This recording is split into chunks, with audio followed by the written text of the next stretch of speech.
Hi everyone, hope you're doing well from wherever you're watching this channel, depending on your time zone. Now, the youth went to the street to protest. It was all about the Finance Bill 2024. It's huge, it was big, the budget was unaffordable for many people. The reason behind the budget is that there are even unconstitutional officers that are being funded, ghost workers are being funded, bloated executive, and all that. So with that move, there was a demand from the youth that Ruto must reduce his cabinet from 22 to somewhere 15 there. Then also fire CSS who have attained a retirement age. Retirees waenda nyumbani, 60 years and above, home. That was another demand. Then you cut down on the people who are serving under the executive, advisors, and all that. So it was all about dealing with the ghost workers and other things. Now, after that move, we have seen the Chief of Staff and the Head of Public Service, Felix Koskei, writing formally to the AG, CSS, Parliament, and commissioners to adhere to what Ruto had said previously in public, that they are going to reduce on the number of people whom they have been employed under the, the presidency, so that they can deal with the issue of cost cutting, to be in line with the reality of issues on the ground.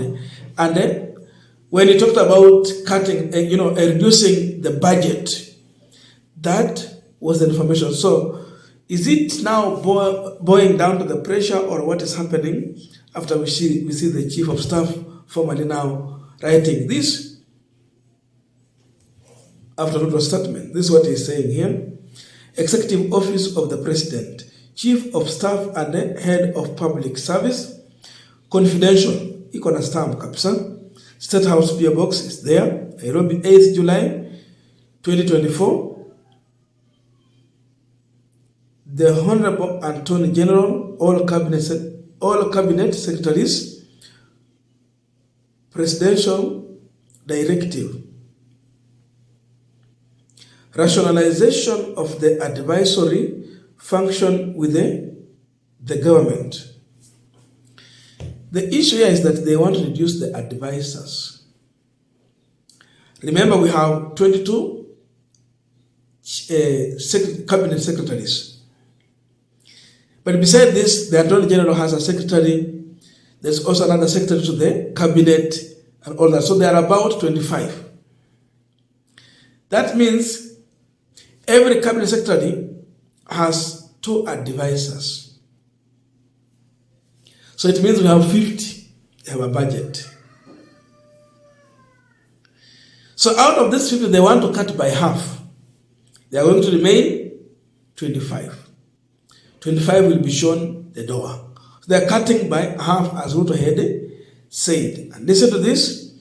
I refer to the presidential address of Friday, 5th July 2024, during which His Excellency the President announced a raft of austerity measures and other state intervention geared towards enhancing the efficiency and effectiveness of the government. The address outlined policy intervention aimed at ensuring that the sacrifice made by taxpayers are matched by physical discipline in public service. The measures announced also seek to restore faith in public institutions by enhancing accountability, transparency, and strengthening of good governance with them. In that regard, it is notified that His Excellency the President directed that the number of advisors in government be reduced by 50% with immediate effect.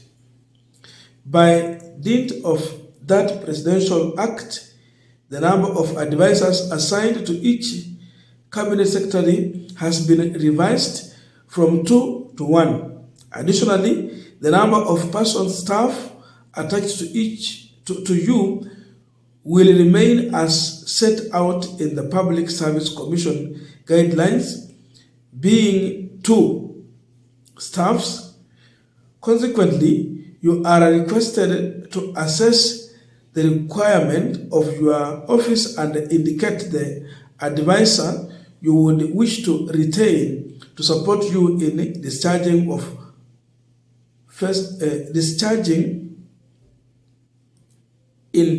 of your portfolio mandate. Any advisors beyond the set threshold will be immediately phased out from the public service. Accordingly, and by the way of this circular letter, you are directed to submit to the Public Service Commission the full name of the advisor to be retained with the copy of his office by the close of business on Thursday, 11th July 2024. That means today. Felix Koskei, EGH, Chief of Staff, Head of Public Service, confidential. Now, in this, there is also something they're revealing here, if you read carefully, when they say that you will remain as set. Sorry, when they say that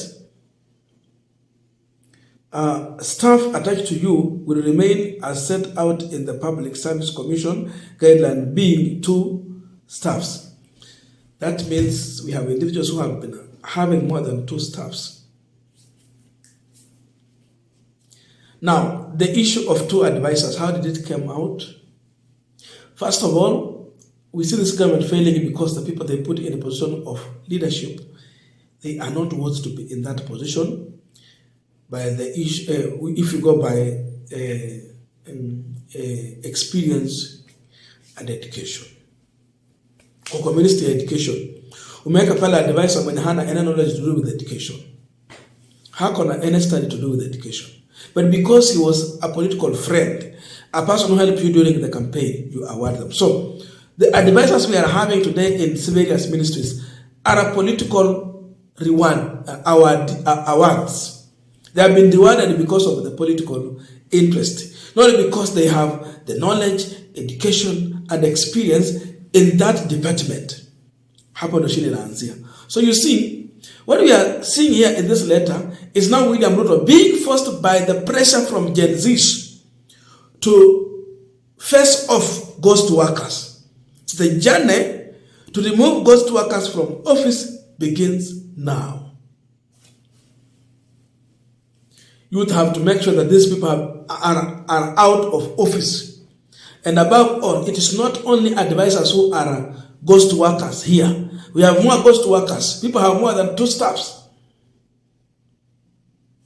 Nataka tujue Gachagua akona advisors wangapi, ni wawili ama ni 20? What about the prime CS? Ni wawili ama ni 20? What about Wetangula? Ni wangapi?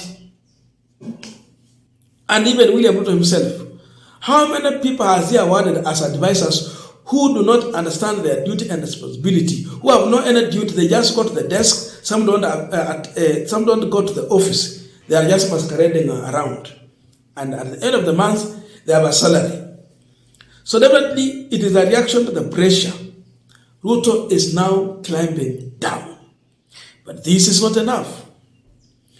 We need to see William Ruto firing those citizens who are 60 years without experience and they are failing this country.